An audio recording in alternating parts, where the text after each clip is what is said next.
Instinct is willing to play both sides of that in the Aphelios matchup. He seems really comfortable on Aphelios in that pick, so want to see what Cloud9 does. They've shown 2 different faces here, and I like this one. We're going the Jhin. Okay, so this is what I wanted to see if C9 were going to go with maybe something I'd seen a little bit more in the LCK. LCK absolutely loves Jhins. More specifically, they really like the Jhin Yuumi. So I'm curious to see if now that's what they ended up coming out with. But now Instinct has his choice of Jinx or Aphelios. I'm interested to see if there's going to be a Leona lock-in on 3 for C9, just because already they have like pretty heavy scrap and engage with Jhin and Xin Zhao. So I want to see what that 3rd pick looks like, but see what the response is once TSM finishes their 3. A lot of flexibility. I think the Jhin, especially when you have this many support bans, right? Caitlyn, Karma, Lulu, Thresh, is kind of a pick where I'm expecting Zven to win lane almost just by nature of having the Jhin. So, especially against Rell. Wow. Rell, interesting. Actually really surprised with the Rell blind. This is the first Rell we had this weekend, right? Very punishable, just in general. So like, honestly, it's a good idea from Cloud9 to go with a mid line, ban mid laner so they can get the best look there, and then just have a powerful counter in support. I mean, you can go towards Leona, you'd be fine with that. Rakan's pretty decent, but like, I would also even say, Brahms and a possibility. So I suspect we will see a Corki ban then in here somewhere, yeah? I hope so. Better. It's like, it would be weird not to. Right. It would, like, if they don't ban Corki, it's because Fudge. Well, unless you're gonna, or Fudge just feels like he can take the matchup. Because I mean, Viktor does push Corki early, but he's already off. Yay. And also just remember, like, knowing that it's a flex there for Viper as well is a good takeaway. Yeah, they're so the Yuumi disappears in reference to the Jhin and that combo that you were talking about there, Emma. Yeah, and I like that. I mean, it's a solid ban from TSM saying like, okay, we know that this might be one of the lanes that you want to play because of how it's been played worldwide. Yeah, what almost always happens when a team doesn't match a role like this, so since Rell is locked in, is they're likely asking Isles, like, how many do you have? And he's like, I got 3. Like, you just need to have more than 2, and then even if they headshot both bans, you're going to be generally comfortable. Yeah. I'm looking forward to what Takeover wants to pick here when he gets the opportunity in Syndra, blind. Syndra. Well, not blind, rather, since they know the Viktor's there, but it'll be Syndra, I have to imagine. That's something you can go for. Just something that I think that would be strong working alongside Viego. I mean, for both teams, it seems like the heavy focus is going to be around mid lane. It's always been the case for TSM Academy in the previous day. So I want to see if Cloud9 wants to challenge that. They still have a counterpick top lane here. I was gonna say, because I have more curiosity around top lane. Probably Leona and then counterpicking top. Because what does Viper take blind here? It's a tough one. Man. Chase. Yeah, I was the first and one. And then Malphite, and then lost. I mean, I suppose he could follow in Whippo's footsteps too and go with the Graves, right? If they can find enough. Whoa. Yeah, I mean, the thing is they already have AD jungle, so it's kind of nice to be able to go AP, and we don't even know if that Akali's going. Please. Yes! Oh, they took it! Darshan. They took it! Oh, man. Well, Darshan's gonna at least know this matchup. Like, Darshan, just for lore there, is tryndamere enthusiast. Like, before tryndamere was popular, he's always the type of person to be like, trying to push it because he knows the matchups for it. So interested to see what he locks in. Is he just gonna play Scion again with a lot of armor? It's possible. Okay, Gragas. Okay. A little bit of a tank option. Exactly. All right, how do we feel about the compositions as they've been completed? I like C9's comp. Yeah, same. C9's comp has a healthy amount of engage, good amount of disengage with Viktor and Gragas. I think it works really well against Akali and tryndamere. So I think TSM's gonna struggle a lot trying to fight even fights versus C9 on objectives. Yeah, it's gonna be really tough. Does TSM obviously tryndamere likes to split. Oh, yeah. Ooh. So we did kind of talk about swapping for a lane matchup. It was more in regards to who was gonna take if Fudge was gonna take something more top lane oriented in mid, but. All right. I think C9 wins. We're past that 20-second mark. The teams are done messing with us. The comps are locked in. We get to see our tryndamere up there in the top lane with Viper piloting it. We'll see if it's enough to take down the well-rounded composition of Cloud9 as we toss it over to Flowers and Azael.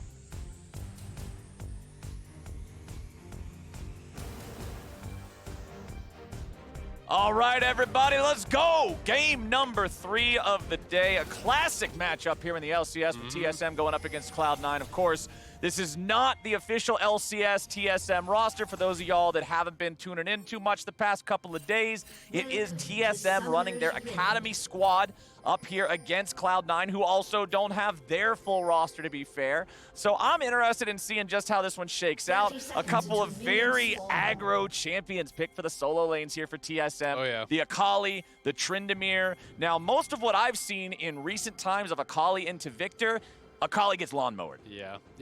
It has not looked good. It's definitely been tough, especially with, you see Fudge is going towards the Aerie, like really kind of indexing for lane. A lot of people are going Aerie Scorch, and it becomes very, very difficult for Akali to actually, you can't contest the push. Yep. And then it's very difficult to all in past the minions.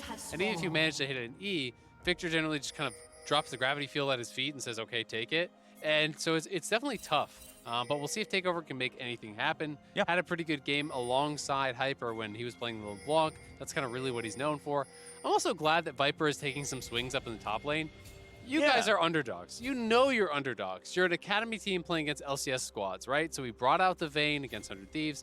Now bringing out the Tryndamere. It's a bit of a different look here. Tryndamere is actually quite strong with the lethal tempo. If you can get that stacked up, it is really, really threatening.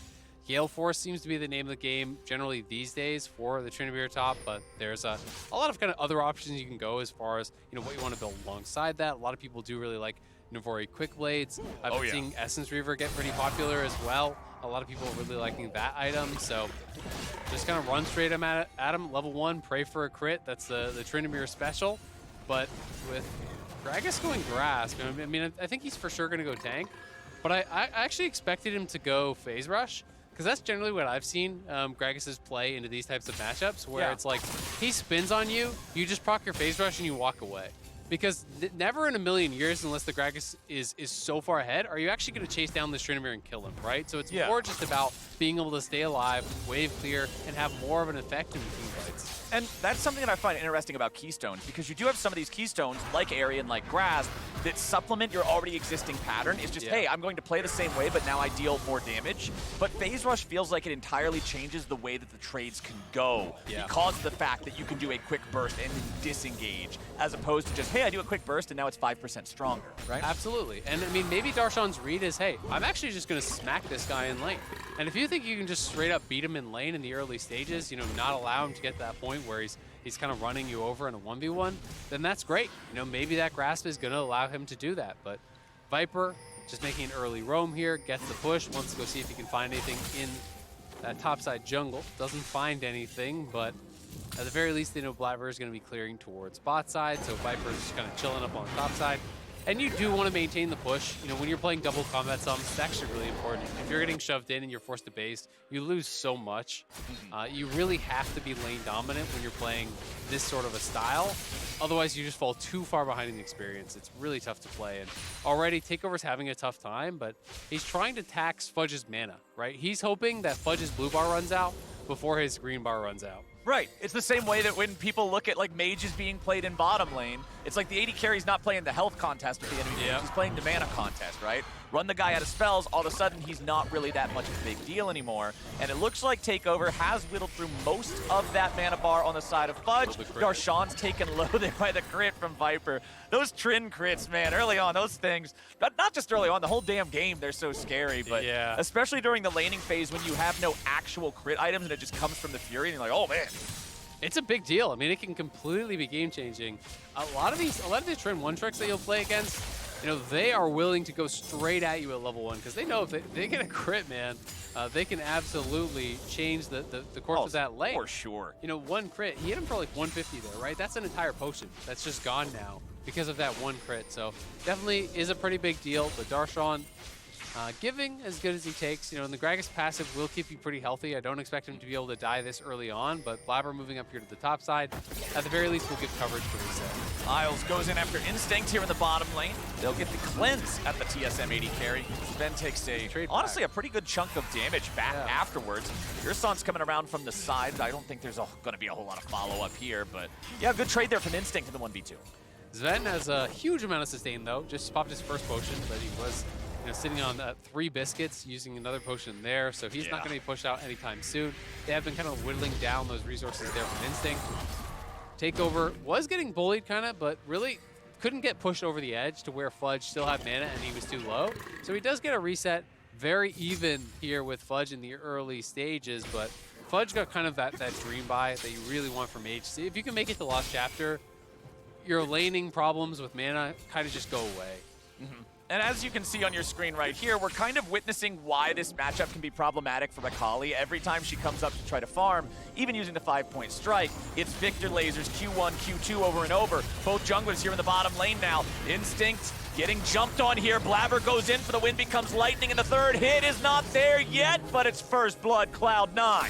Yursan's trying to get out. The follow-up is enough to force the flash, and C9 finds their advantage here bottom side. Both junglers showed up, but Blaber making the bigger difference there as Instinct gets chased down. The W slow from Blaber was just barely enough to close the gap, and maybe they'll take out. Look at it all in. Okay, Takeover's after it. Chaos Storm placed down. Takeover back into the Shroud, trying to get away from this one now. But this is the problem too. Once Akali commits everything, once both these ultimates are down, Akali now is stuck in that world where it's so hard to try to go in again because of the gravity well. Because once you take that E, there's not really a good way out without your ult. Yeah, it's very dangerous, and every laser that hits him is gonna mean he has gotta be very, very careful. Everyone is hovering. Viper is here, Hyper is here, Blaber is here. They're all crowding around knowing when there's blood in the water mid lane, you gotta defend your guy. You gotta try to look for those kills, keep them in a good spot. Fudge goes for a little pull, so he's just kind of doing a little mini freeze. I expect him to push out though, because he's gonna want to reset as well. So Al's just gonna come in, has the Targon charges saved up, help him clear this out really quickly, and then Fudge will just be able to get a reset of his own.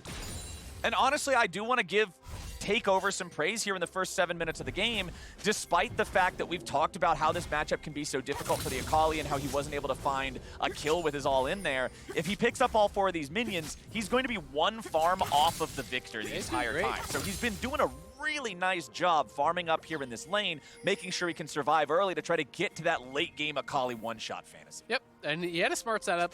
Is Resolve secondary, very likely playing second win. He starts with the door and shield, so not getting too greedy, just trying to survive. I have seen some different looks. A lot of people do like this build. Have seen some just like triple rejuve bead, trying to be able to just sustain through it in that way. The people who go Dark Seal, I generally see just get pounded in the early game. You have to go for the more defensive options, but has done a good job so far. Wow, and we'll see what they can get done. Nice and comfortable out there with that first blood money, making sure that he'll be off to a nice start here on the Xin. Meanwhile, it's TSM going for the Rift Herald pretty much as soon as it spawns. They want to be able to use this to get that influx of gold, knock down some of those plates. I'm curious where they're going to end up dropping it because it does not look like Cloud9 has any intention of contesting this at all. Blaber is on the bottom side of the map, so maybe they want to make a play around here. Maybe they want to make a play around the Drake instead. Akali also heading down towards this. Blaber's going to find Takeover there in the jungle. Hits him with the wind, becomes lightning. The sweeper means he knows where the TSM mid laner is. Takeover, oh, that was cheeky, but it does cost your ult. Yeah, I mean, you just don't win that 1v1 against the Zven. If he's up on top of you with Challenging Smite, his ulti available, he's going to die. So as soon as the W actually connects, he basically knew he had to ult just to escape. So having a little fun with it. Zven in trouble, though. He'll get away. He'll just walk that one off. Doesn't even cost him a summoner spell, but does lose half HP. Instinct with way too many chakrams for Zven to want to stick around and fight that at all. But Cloud9 will have control over this bottom side river, which means Cloud9 will have the first Drake of the game. That one goes down at 9 minutes, so not incredibly early, but still early enough to allow them to try to stack towards that. It will be the Chemtech Drake coming out second, so we're not going to get one of those new souls or new rifts here this game. Cloud9 is up about 1,000 gold over the TSM Academy squad. Up here in top lane, Viper's got a small CS lead, but Darshan's doing just fine dealing with it right now. Yeah, absolutely. And his itemization is going to be comically easy this game. The only magic damage is Akali. Akali does not want to hit a 4,000 HP Gragas. No, so she has no interest in such things. You do not need to build any MR. Your Mythic is going to have enough on it to deal with the Akali. If you ever have to fight him, you just stack HP, you stack armor, and it is going to be really, really effective. How many auto attackers there are. You have Viego, you have Viper playing the Tryndamere, and also the Aphelios. So early tabbies, full-on Thornmail, Frozen Heart, Randuids, etc. are going to be incredibly strong this game. Darshan is going to be very, very difficult for this TSM team to deal with as the game gets later in team fights. And you can see that mid lane wave has been shoved up again as Fudge will now take his opportunity to get back. We're seeing these guys just pretty much always be syncing up these recalls like this. 10.5 minutes into the game as teleports will be coming back online soon for Takeover and Darshan. We're getting to a pretty important part of the game here where they can use those teleports for a play now if they want to, but also if they choose to hold it, those teleports will become unleashed just about when second Drake of the game spawns, which could open up some big playmaking windows. And you've got to remember, C9 does have double TP. It is just the one teleport on Takeover on the TSM side. And when you're playing against Tryndamere, as everyone who has played against Tryndamere knows, you've got to be sure that you're going to get a lot when you TP away from that lane. Yes. Because he is going to farm your plates, he's going to take your towers, and it can be really, really punishing. If you have a failed TP down towards bottom side, and TSM is able to disengage, well, Viper can really punish you up on that top side. So we'll have to see Darshan and his communication really be on point when he wants to join the team.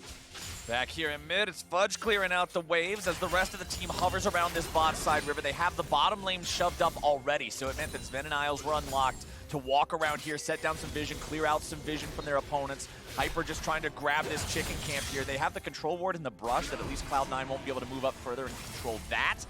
As Fudge will group back up here with the rest of his team. He'll maintain priority over that mid lane. Crown of the Shattered Queen completed now too. Feels really good up against a champion like Akali. Absolutely. There's a lot of going to be upfront burst here. And I mean, even if he has that available and Yursan goes for a flash engage, the follow-up damage in those initial seconds is so much lower. It really can make you difficult to burst down.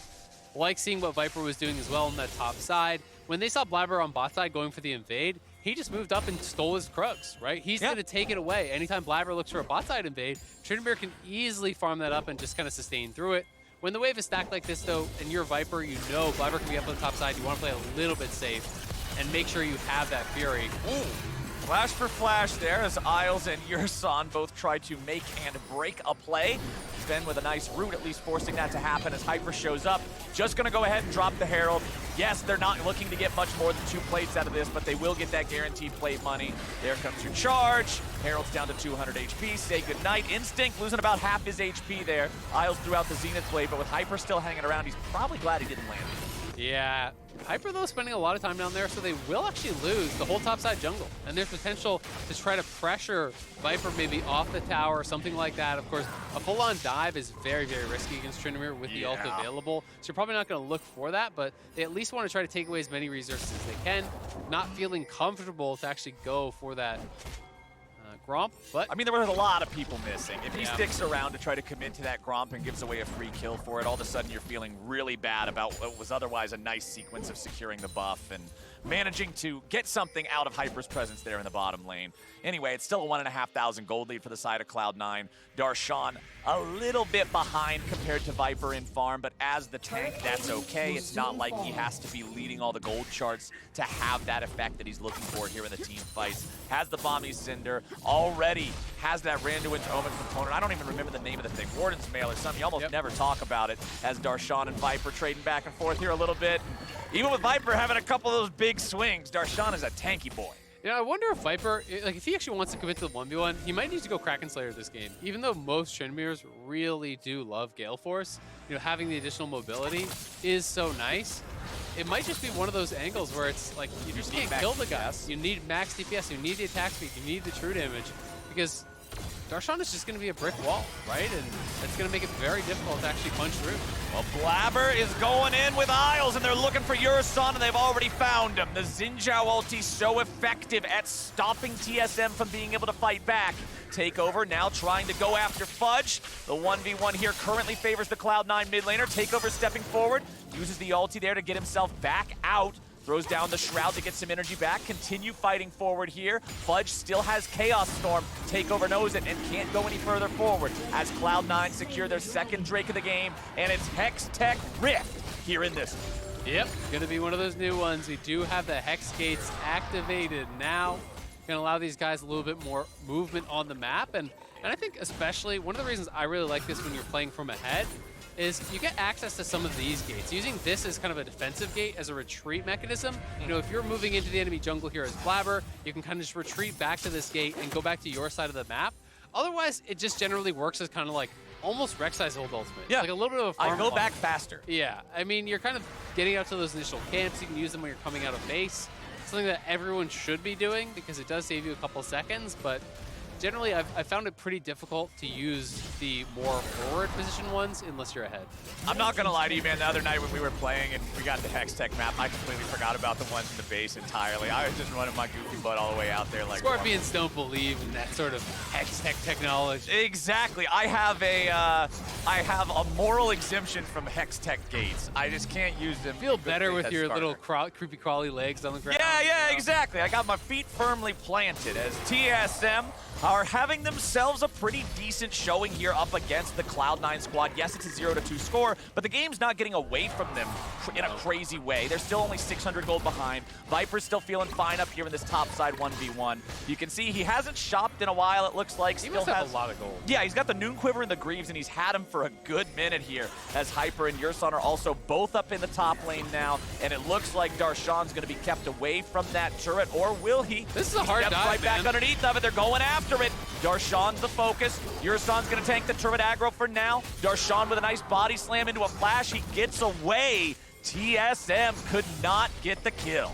I mean, your tryndamere hasn't shopped, and you only have physical damage against an armor stacking Gragas who has shopped. At the very least, they're going to be able to get this tower. Very, very likely. They push it back. They do get his flash off him. They deny some minions. It's going to be Frozen Heart Rush here for Darshan. So going towards the CDR, he has the Frozen Heart, he has the CDR boots, has the tier as well. So he's going to be working towards that Fimbulwinter eventually. Likely going to grab his Chem Tank first, then go Fimbulwinter as third. But it's a really solid build here from Darshan that's going to keep him relevant in the side lane for a long time, unless TSM wants to keep overloading the side and pressuring Darshan off towers with multiple members. Instinct goes for the ulti there on Aphelios. They'll find a root on both Isles and Blaber, but they really want this fight. Takeover's coming around from the side. He'll look for Zven. He finds the E, but a teleport's about to show up. They're ready to bring Darshan into the fight now as well, as Takeover continues looking for the AD carry, but cannot get it. Fudge grabs the kill, 3-0 for Cloud9. Takeover is taken down, and Cloud9 looking strong in this one. It is going to be Gale Force, and it looks like it's a PD second here. Potentially, I guess it could be, you know, Executioners going in for some heal cut. But Viper, you know, building towards that side lane. This is less about the 1v1, though, with the Gale Force. Gale Force not bad in the 1v1 by any means, but I think it's going to be difficult to actually really cut through this Gragas unless it can find a very extended lane and utilize that mobility. But what it does give you is when you're team fighting, you pretty much need flashes as the tryndamere to be able to really go backline. But you can use the flash to actually get on someone like the Viktor or the Jhin. They flash, you utilize the Gale Force plus your slow, the Mocking Shout, to actually really follow and then finish them off. Plus, of course, once you get later in the game, if this ends up at that 4 or 5 item point where tryndamere has those items you were talking about, like getting the Essence Reaver, getting himself that Navori Quick Blade especially, it's just spin, Sheen crit, spin, Sheen crit, spin, Sheen crit. There's a lot of mobility as long as you can just get 1 or 2 auto attacks in there with it. As Darshan, again, is just back on contain the tryndamere duty. Yes, he'll continue falling a little bit further behind in terms of farm, but as long as tryndamere can't just walk up and take turrets at his leisure, Darshan's doing his job. Absolutely. Gale Force, nice use there. He had already used the spin and had the body slam hit. Maybe Cloud9 catches up. Obviously, he doesn't have vision. You know, there's not really much going here for them on that side. So it does become difficult when you have no wards and this whole area is tryndamere and you're supposed to be pushing up there. It's very, very tough. So we're going to have to see if TSM can kind of get over on that side of the map, get a little bit of deep vision so that Viper can have a little bit more freedom to try to push aggressively. Otherwise, I just don't see them getting much value out of this tryndamere. I mean, if tryndamere is just going to trade farm with Gragas back and forth, while Cloud9 take dragons, you are just going to passively lose out on the game. Well, we do have Takeover and Fudge moving their duel up here into the top side as Fudge defends the tier 2. Cloud9 still looking to get the damage they need to take out this tier 1 in mid lane. Blaber trying to steal away some chickens, but Viper's down here. Cloud9 disengaging this one. Mocking Blow is going to find the slow down onto the Cloud9 retreating players. Fudge has joined up in the fight now, as well as both he and Takeover have teleported back into this part of the map. It's Cloud9 with control over the river. It's Cloud9 with control over the third Drake, and it's Cloud9 now on sole point 20 minutes into the game. Yeah, I'm getting kind of nervous for TSM. It just doesn't feel like they're comfortable advancing the game state. You know, they're kind of locked in this pattern where you're just trading farm in the side lanes, you're trading farm in the mid lane, and you're slowly giving more and more of a lead over to Cloud9. The gold has been kept close, but this will be a very early Dragon Soul. You know, we're looking at a 25-minute Hextech Soul. That is a really, really powerful ability. Essentially the static Shiv proc, but the fact that it also has a slow is so nice for champions like Viktor and Jhin, who already have the ability for that chase down. Makes it really, really tough to play out the game against them. So I guess the question that I would have on my mind, hold on, never mind. Blaber trying to get away here. Gets back over to the Krugs. And now it's Cloud9 ready to follow this one up. Oh, Hyper's already down. Nice shot from Zven. Viper goes back into the fight. He's ready to go here with the Endless Raid. He'll get the shutdown on Blaber, but it's already a 2-for-1 going over to the side of Cloud9. Zven keeping this war machine running here with that Zven damage with that Jhin. Fudge takes out Instinct, 3-for-1 here on the side of Cloud9, and one of the remaining champions alive for TSM is a no-ult Tryndamere. Yeah, and they could go Bear, and they're not going to go just yet. You can see the assist pings from TSM over to it, but they have a pink in the pit, so they know that it's not going to happen. TSM trying to make an aggressive move, perhaps feeling the game slipping away a little bit. Try to make a play around that red buff, but they get punished big time. It's very difficult to fight against Viktor and Jhin in those corridors where they have a lot of safety to free fire, and Blaber just took so long to actually get knocked down here. Hyper is coming in, Takeover is there, but Blaber does a really good job buying time, gets over the wall, uses the smite straight back to full health, and then the root from Zven, the stun comes in and on top, and Zven, that last shot of the ultimate was beautiful, anticipating where he was heading. In goes Yursan, in goes Takeover, in goes Viper, but Viper's ultimate has to be used so early on because of the burst coming through from Fudge and Zven that really sent in retreat very quickly. And then Fudge just flash chase here onto Instinct, takes him down as well. Darshan can't find the angle and didn't quite have his flash to follow through. But it's more of a lead here for Cloud9. Time is ticking very, very quickly as the Mortal Reminder comes up for Viper, so he's got a second item, but Fimbulwinter's done for Gragas. He's going to be working towards another tank item here, and he doesn't even have his Mythic yet. As soon as he gets the Mythic, it immediately gets the +2 other completed item bonus. Yep. And those two items, Frozen Heart Fimbulwinter plus CDR Boots, is so nice. You just have so much cooldown reduction. You no longer have any mana problems because both of them are very, very mana heavy. Yep. So it's so tough to ever push Gragas out of a lane once he gets there. Might as well be resourceless. Exactly. You just keep making use of that passive, utilizing the heal with your W over and over and over after every single trade. And Darshan has just done a really good job being stalwart, not giving up much of anything in that side lane. Plus, Darshan's Demolish Rune has actually come in super handy. It's been what knocked down both the mid lane and top lane tier 1s before TSM was able to get there to defend him. He just has what he needs to accomplish his job and his role here in this game. Obviously, you can see a lot of people happy to have Darshan being back, being the big man in the top lane here. And Cloud9 are feeling good. 3,000 gold lead, 3 Drakes to nothing, 90 seconds until that Hextech Soul comes up, that slowing chain lightning, the individual Drakes themselves getting ability haste and attack speed, which is pretty much universally desired. Absolutely. I mean, it's useful across the board for sure. At least one of them, if not both of them, on pretty much every champion is going to be really handy. So definitely feeling good about this situation if you are on the side of Cloud9. And for TSM, I just feel like they've waited too long. You know, I think if you're going to play Tryndamere and you're going to play Akali, you need to at some point try to overload the side lanes a little bit more. We did see them do that the one time. They pushed Darshan off, they got his flash, they take down a tower. You need to see more of that side of play. If you're just going to have Viper farming permanently against Darshan, I don't think you ever get enough out of this Tryndamere pick. And you know, they haven't really committed the resources to push Darshan off of towers and put Viper in such an advantage that he can then take a 1v1. And one thing I want to point out here is we're watching Cloud9 just move through and clear out this vision. Notice the way that Blaber clears wards on Xin Zhao. It's exactly the way you should be doing it. He hits the ward either once for a normal ward or twice for a control, then uses the Q to prime the first 2 hits to kill it. So if anyone comes up to try to contest him clearing that vision, he's got the knock-up instantly ready to go. That sort of little small decision-making can really be the difference between being set up to escape and set up kickoff. Absolutely. I mean, it's really smart stuff. And you'll see a lot of the really good Xin players prep that stun, and then they flash in, they have the instant knock-up on carries, right? And that's how they'll team fight a lot of times. But C9 onto this Dragon. Isles is just zoning him out. They're going in. Okay, oh no! It's already disaster for TSM. They lose Yursan. Flash is up, ulti's up, none of it matters. Darshan is not afraid of anything. He goes for an ulti, but Hyper is unstoppable and immovable when he goes for his own, so he'll at least be able to get away from Darshan's follow-up. But Cloud9 takes themselves that soul. Cloud9 is now bringing in Fudge as a backup to stop Takeover from getting away. It's hard for him to stay in the smoke, but he'll buy an extra moment. Now the boy ain't got no way out, or does he? Nope, Isles is right there with the enemy mid laner dead for 45 seconds with a Hex Tech soul in your pocket. Baron's the play.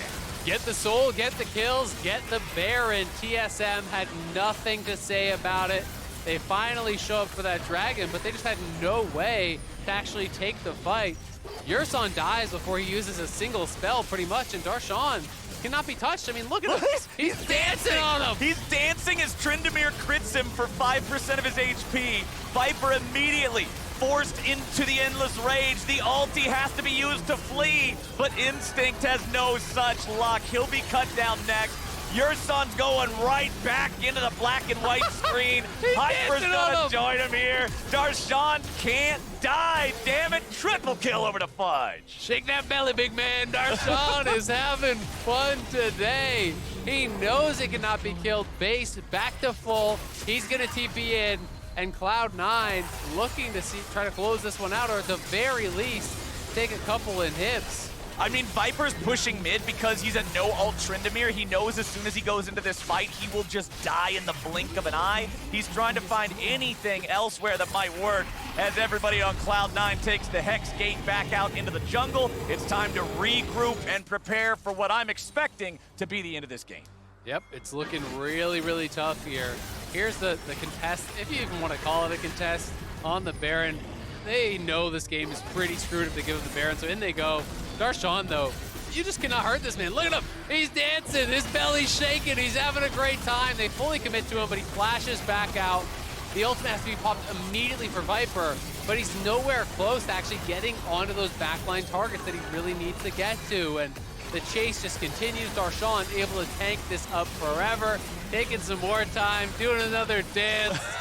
Darshan is loving being back in the LCS, and it's been great to see him. One of the biggest veterans from the scene, one of the nicest guys you will meet, and it's great to see him performing at a high level here on the LCS stage. I love seeing good performances from players. The only thing that makes it better is when they're hypey about their own play too. I love the attitude, I love the bravado, I love seeing it, and Cloud9 is just taking a stroll through the TSM base. TSM's probably got about one shot left in them. I don't know if they'll be able to kill even a single man on Cloud9, but it's about time to do or die.